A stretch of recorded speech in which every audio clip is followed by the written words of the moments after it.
አባዬ በጣም አመሰግናለሁ። ገና ነው መች አለቀና? አለቀ እንጂ አባዬ ከዚህ በላይ ምን አለ? ነገ ደግሞ ያለውን ነገር እናስተካክላለን። የቤት ባለቤትም ትሆኛለሽ። አሁን እኮ ህልሜ እውን ሆነ። የምፈልገውን ነገር ሁሉ አደርጋለሁ። ምን ልታደርጊ ነው? አንጠጣ እንጂ አባዬ። ይህንንም ላንቺ ደስታ ስል ነው እንጂ መጠጥ ላይ ብዙ አይደለሁም ልጄ። በል በቃ አባዬ፣ እኔ ስለምዝናና አንተ ሂድ በቃ። ወረቀቱን ይዤልሽ ልሂድ? እንዴ አባዬ፣ ይሄን ወረቀት ካላስገኝማ ምንም ተደሰትኩ ብለህ ነው? እሱስ ልክ ነሽ። ደስ ብሎኛል። ሁሉም ነገር ተሳካ። ቤቱ የኔ እናንተ ሊሆን ነው። የምን ቤት? ይሄ ወረቀቱ አባዬ ፈረመልኝ። ለነገ ተቀጣጥረናል። ግን እንዴት አትበለኝ። እድል ከኛ ጋር ነው። የምን እድል ነው የምታወሪው? እንደ ቀልድ ቤት ይሰጣል እንዴ? እንደምትሰጠኝ እኮ ነግሬህ ነበር፣ ግን አላመንከኝም። እርግጠኛ ነሽ ግን? አይ አንተ ቆይ ምን አግኝተሽ ነው? የኔ ፍቅር ሚስጥር ነው። እሺ እናንተኛ እንግባ። ሰክሪ ባልና ወንድም ይጣረስብሻል እንዴ? እኔ እኮ ዳኒ ነኝ። ና የኔ ፍቅር እንግባ። ና እንግባ።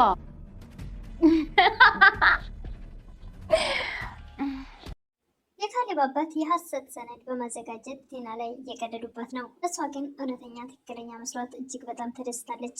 ከደስታዋ ብዛት ሰክራ ወደ ቤት መጥታ ከካሌብ አጠገብ ተቀምጣ ዳንኤልን አቅፋ እና የኔ ፍቅር ወደ መኝታ ቤት እንግባ እያለች ነበር። ዳንኤልም ስትሰክሪ ወንድምና ባል አትለይም እንዴ? እኔ እኮ ዳኒ ነኝ እያለት ነበር። ሰላም ጤና ይስጥልኝ ውድና የተከበራችሁ በመላው ዓለም ያላችሁ የቤና የተሮን ስራችን እግዚአብሔር ይመስገን ደህና ነኝ። የግፈኛዋ ሚስትና የሰራተኛዋ ትሁት ፍጥጫ ክፍል 24ን አብረን እንመለከታለን። የባለፈው ክፍል ዳንኤል እና ቴና የካሌብ አክስት ናት በማለት አትሰማም መለማን በማለት ጆሮዋን ማይሰማ አትናገርም በማለት ካሌብ ፊት ተነስተው ወደ መኝታ ቤት ሲገቡ ትዕግስቱን መቆጣጠር ስላቃተው ስለት ይዞ ወደ እነሱ ወደ መኝታ ቤት እያመራ ነበር ቪዲዮ ያለቀው። በሩን ሊከፍት እየታገለ እያለ አባቱና ትሁት ደርሰው አስቁመውታል። እንዴት እንደዚህ ታደርጋለህ? ሌላ ችግር ውስጥ ልትገባ ነው ወይ ብለው አስቁመውታል። ትሁትም አባዬ እኔ እኮ ካሌብ ስሜታዊ ነህና እዚህ ነገር ውስጥ እንዳትገባ ብዬ ነግሬው ነበረ። ለምን እንደዚህ ነገር ውስጥ እንደገባ አላቅም እያለች ነበር። ቴናም ፍላጎቷና ምኞቷ ቤቱን በእጇ ማድረግ ስለነበረ አባዬ የጀመርነውን እንጨርስ እንጂ እያለቻቸው ነበር የካሌብን አባት። እሳቸውም ምን ችግር አለ ዛሬውኑ አስረክብሻለሁ እያሉ ነበር። የካሌብ አባት ለከፈልሽልኝ ላደረግሽልኝ ውለታ ሁሉ ያስታመምሽኝ ባለውለታዬ ነሽና በዛሬው ዕለት አንቺን አስደስታለሁ እያሉ ነበር። የካሌብ አባት አጠገባቸው ሰነድ ስለነበረ ምንድን ነው ይሄ? የምን ወረቀት ነው እያለች ነበር ቴና።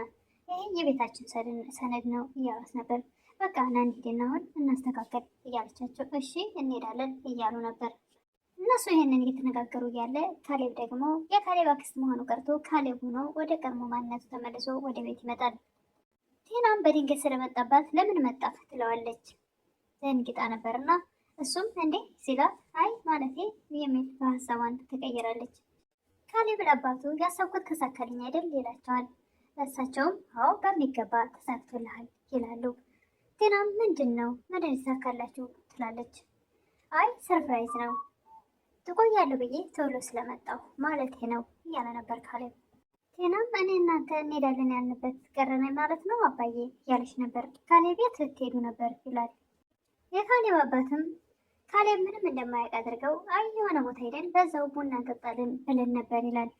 ቴናም ካሌብን እንዴት ልትመጣ ቻልክ እያለች ካሌብም ናፈቃችሁኛ ወደ አባቴ ቤት ቶሎ መመለስ ፈለግኩ የጀመርኩትንም ስራ ቶሎ ስለጨረሱ ይላል። ካሌብ እህትስ የት ሄደች ይላል አባቱን። ሄደች እኮ ይላሉ እሳቸው። እንዴ ከምቼው ቶሎ ሄደች ፈጠነች ይላል ካሌብ። ትሁት በጠዋት ተነስታ ቁርስ ብሉ ለማለት ወደ ሳሎን ትሄዳለች። ቲናና የካሌብ አባት ነበሩ። እሳቸውን ቤቱን ወደ ሰማይ ዙር እያለች እጃቸውን ይዛ እያባበረቻቸው እንደ ሕፃን ስለነበረ ትሁት በጣም ትናደዳለች።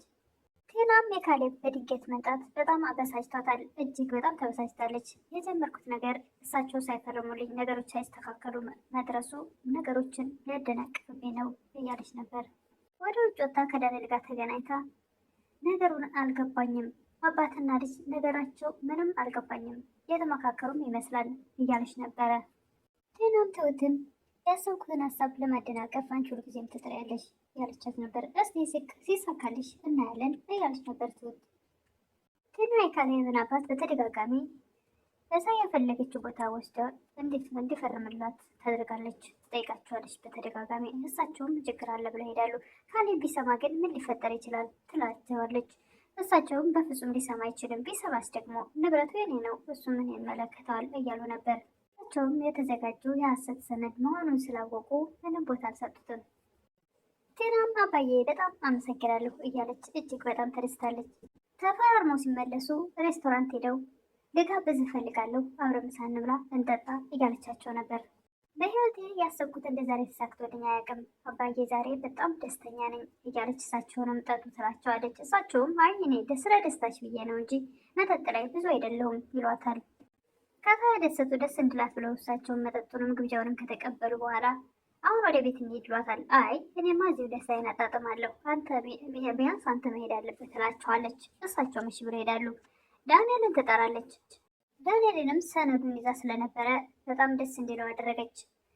ግን እሱ ሁልጊዜም ስለሚጠራጠር እንዴት እንደዚህ ይሆናል? ይሄ ነገር ግን የሐሰት ሰነድ እንዳይሆን፣ እየቀለዱብን እንዳይሆን፣ እንዴት ሰው በቀላል ቤት ይሰጣል እያለ ነበረ። በጭራሽ እኔንማ ሊያሞኝብኝ ሊቀልድብኝ አይችልም፣ ሊያሞኝኝ ሊቀልድብኝ አይችልም ስትል ነበር ቴና።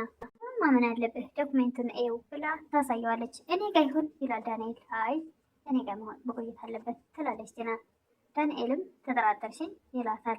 አይ አላለቀም እኮ ገና ነገር እንሄዳለን ትላለች። ከካሌብ ጋር ሲጠጡ ከቆዩ በኋላ ከዳንኤል ጋር ሲጠጡ ከቆዩ በኋላ በቃ ወደ ቤት እንሄድ ብለው ወደ ቤት ይጓዛሉ። ሽማግሌውና ካሌብ እያወሩ አሁን በእሷ ቤት ትክክለኛውን የቤት ካርታ አግኝቻለሁ ብላ ተደስታለች እያሉ እያወሩ እያለ በር በርግደው ይገባሉ። ቴናና ዳንኤል ከጠጡበት ከተመለሱ በኋላ ቴና እጅግ በጣም ሰክራ ነበርና ዳንኤልን እንቅ አድርጋ ይዛው የኔ ፍቅር ምንም ሳታወራ ለማንም ሳትናገር እና ወደ መኝታ ቤት እንሂድ እያለች ነበር። ዳንኤልም በጣም ደነገጠ። እንደ አንቺ ደግሞ ስትሰክሪ ወንድምና ባላት ላይም እኔ እኮ ዳኒ ነኝ ይላታል። የካሌብ አባት ዳንኤል ይገባዋል ብዬ በጣም በተደጋጋሚ በቀን የተናገርኩ ምንም ሊገባው አልቻለም ይላሉ። ቢያንስ ሰው እንዲጎዳ አይፈልግም። እሷ ብዙ ጊዜ ልትገለኝ ስትሞክር ከብዙ ጊዜ ከሞት አድኖኛል ይላሉ የካሌብ አባት። እንደዚህ እያወሩ ያለ አሁንም ቲና ና እንሂድ አባዬ የጀመርነውን እንጨርስ ትላለች። ካሌብም አባቱን ትክክለኛው ኦሪጂናሉ የቤታችን ሰነድ የት ነው ያለው ይላቸዋል። ይኸው ብለው ለልጃቸው ያሳዩታል። እዚህ እንደዚህ እያለ ቲና ትመጣለች። ምንድን ነው ይሄ የምን ወረቀት ነው ትላለች። ካሌብም የሰው ነው ይሄ አይነካም ይላታል። ወረማቸው ወደ ቤት ከተመለሱ በኋላ ካሌብም ምንድን ነው እያደረግሻለሽው እያላት ነበር ቲናን።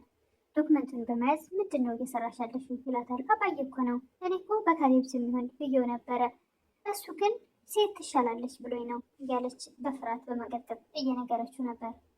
ካሌብም መጀመሪያ ላይ ኮስተር በማለት ነበረ ጥያቄውን ያቀረበው። በድጋሚ ጎበዝ፣ ጥሩ ነው፣ ጥሩ አድርገሻል፣ በቃ ባለቤት ሆነን ማለት ነው እያለ ደስተኛ እንደሆነ ደስ እንዳለው ያስመስላል። ካሌብን በፈገግታ ስላየችው የእውነት መስሏት ቲና እጅግ በጣም ተደስታለች። አሁንም ትክክል እየሰራሁ ነው ብላ ታስባለች።